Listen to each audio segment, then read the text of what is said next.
નર્મદા જિલ્લામાં ખાખી વર્દી સામે સાંસદ લાલ ગુમ થયા છે। જી હા, સાંસદ મનસુખભાઈ વસાવાનો પોલીસ સામે આક્રોશ છે। નર્મદા પોલીસ ઊંઘતી રહી અને મુંબઈ પોલીસે રેડ પાડી છે। વરખડ ગામમાં મોટી માત્રામાં નશાકારક પદાર્થ ઝડપાયો। આખી નર્મદા પોલીસને સસ્પેન્ડ કરી દેવી જોઈએ તેવું વસાવાએ નિવેદન આપ્યું છે। મેં એસપીને પત્ર લખ્યો છતાં પોલીસ કેમ ઊંઘતી રહી તેવા પણ પ્રશ્નાર્થ વસાવાએ કર્યા છે। ડ્રગ્સ નેટવર્ક સ્થાનિક પોલીસને કેમ ના દેખાયું? પત્ર લખ્યાના અઠવાડિયામાં જ દારૂના ધંધા ફરી ધમધમ્યા છે।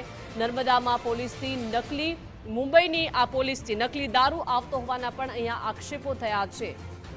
તો શું આ રીતે જ પોલીસ કર્મીઓ કામ કરે છે તેવા પણ પ્રશ્નાર્થ સર્જાયા છે।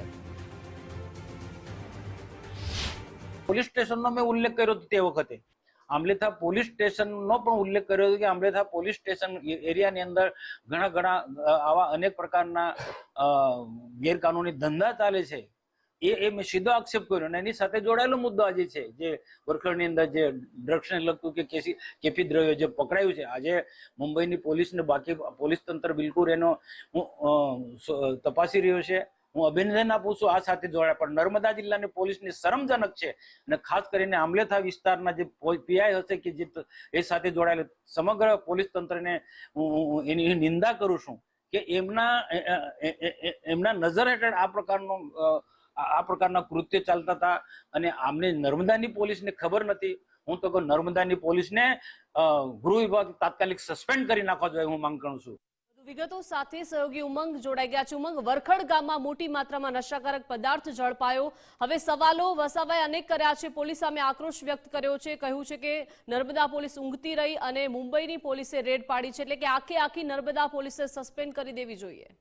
બિલકુલ, તમે જો કે પરિસ્થિતિ એવી થઈ છે કે નવ વખત સાંસદ ચૂંટાઈને જે મનસુખ વસાવા જિલ્લામાં આવી રહ્યા છે, લેટર લખે છે, પોલીસને ઉઠાડવાના પ્રયત્નો કરે છે, પરંતુ જિલ્લા પોલીસ નર્મદા જિલ્લા પોલીસ એ ઊંઘમાંથી જાગતી નથી અને આખરે બોમ્બેથી એટલે કે પાડોશી રાજ્ય મહારાષ્ટ્રમાંથી મુંબઈ પોલીસ ત્યાં પહોંચે છે અને મસ્ત મોટો ડ્રગ્સનો વેપલો જ્યાં વરખડ ગામે થઈ રહ્યો હતો ત્યાં આગળ પહોંચી અને તેને આખી જ પર્દાફાશ કરે છે। બોમ્બેમાં જે બે વ્યક્તિઓ પકડાયા હતા એમની પૂછપરછ થઈ, પૂછપરછની અંદર આ બધું સામે આવ્યું, પરંતુ સાંસદનો એવો આક્ષેપ અને એક મોટો આરોપ આખી જિલ્લા પોલીસ ઉપર પ્રશ્નાર્થ ઉભો કરે છે કે સાંસદ જેમણે લેટર લખ્યા, જેમણે કીધું કે ભાઈ અહીંયા આ પ્રકારના ધંધાઓ નકલી દારૂ અથવા તો ગેરકાનૂની આખી પ્રક્રિયા છે, આ વિસ્તાર અમુક પોલીસ સ્ટેશનના નામ સાથે જ્યારે જિલ્લા પોલીસ વડાને પત્ર લખવામાં આવ્યો હોય તેમ છતાં પણ એક અન્ય રાજ્યની પોલીસ આવી અને આટલો મોટો ડ્રગ્સનો વેપલો જ્યાંથી થઈ રહ્યો હતો, નશાકારક પદાર્થો જ્યાંથી વેચાતા હતા એ પકડી જાય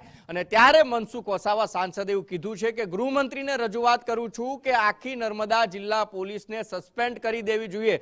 એટલે કલંક છે એ કલંક કહી શકાય કે નર્મદા જિલ્લા પોલીસ વડા અને સાથે જ પોલીસ આખા ઉપર એ લાગ્યો છે કે તમે સાંસદના પત્રને પણ અવગણના કરી અને સાથે જ એમણે એવો પણ આક્ષેપ કર્યો કે એમના ઓઠા હેઠળ જ આ બધા ગેરકાનૂની પ્રવૃત્તિ છે થઈ રહી હતી। અનેક વખત તેમણે પત્ર થકી પોલીસના કાન મરોડવાના પ્રયત્ન કર્યા છે, પરંતુ આ જે પોલીસ છે નર્મદા જિલ્લા પોલીસ એ ક્યાંક કુંભકર્ણની નિંદ્રામાં સૂતી રહી અને એના કારણે આટલા ટાઈમથી કેટલા સમયથી વેપલો થઈ રહ્યો હતો। જો કે હવે તપાસમાં બહાર આવશે, પરંતુ આખા ગામની કિલ્લાબંધી કરી અને ત્યાં આગળથી જ્યારે ડ્રગ્સ છે એ ગુજરાતમાં એનું દૂષણ પહેરાતું હોય, યુવાનો છે એ ડ્રગ્સના રવાડે ચડે, ડ્રગ્સનું સેવન કરે અને એ પણ ક્યાંય ગુજરાતના નર્મદા જિલ્લામાંથી અને સાંસદના કહેવા છતાં પણ જ્યારે પોલીસ પગલાં ન ભરે ત્યારે નર્મદા જિલ્લા ઉપર પ્રશ્ન ઉભો થાય કે કેમ તમને કામ કરવાની આળસ આવે છે?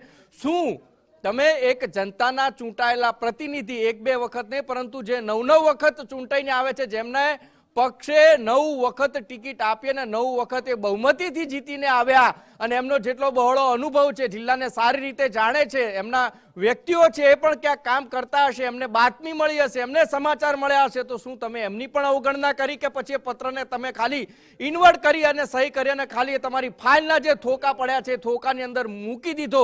એટલે પ્રશ્નાર્થ એમ થાય કે સાંસદના પત્રની અવગણના કરે તો નર્મદા જિલ્લા પોલીસ સામાન્ય લોકો જે અરજીઓ લઈને જતા હશે, સામાન્ય કામ લઈને જતા હશે, એ કામ કરતી હશે કે કેમ? હવે તો એ પ્રશ્ન ઉભો થઈ રહ્યો છે, કારણ કે ડ્રગ્સ બાબત બાબતે જો આવડી મોટી જાણ કરવામાં આવે, ગેરકાનૂની પ્રવૃત્તિઓ માટે આટલી મોટી સાંસદ થકી જો જાણ કરવામાં આવી, તેમ છતાં પણ નર્મદા જિલ્લા પોલીસ કામ ન કરે તો મોટો આક્ષેપ અને મોટો આરોપ છે સાંસદ થકી કરવામાં આવે. અને એમ પણ કહેવામાં આવે કે ગૃહમંત્રીને કહેવું છે કે આખી નર્મદા જિલ્લા પોલીસને સસ્પેન્ડ કરી દેવામાં આવે. એટલે કે ગુજરાતની પોલીસ જે રીતે એટીએસ અને કોસ્ટગાર્ડ મળીને જે મોટા ઓપરેશન પાર પાડે છે, તો નર્મદા જિલ્લા પોલીસ થકી જો આ કામ શક્ય ન હતું અથવા તો સપોર્ટની જરૂર હતી તો ગુજરાતની એટીએસ એમના માટે બેઠી હતી અને અન્ય એજન્સીઓ છે એ પણ એમના માટે બેઠી હતી. પરંતુ અહીંયા કામ કરવાની ઈચ્છા એ હોવી જરૂરી હતી, પરંતુ એ નર્મદા જિલ્લા પોલીસમાં ન દેખાઈ. એટલા માટે મહારાષ્ટ્રની પોલીસ આવી અને ગુજરાતની અંદર ચાલતો ડ્રગ્સનો વેપલો છે એ પકડીને લઈ ગઈ.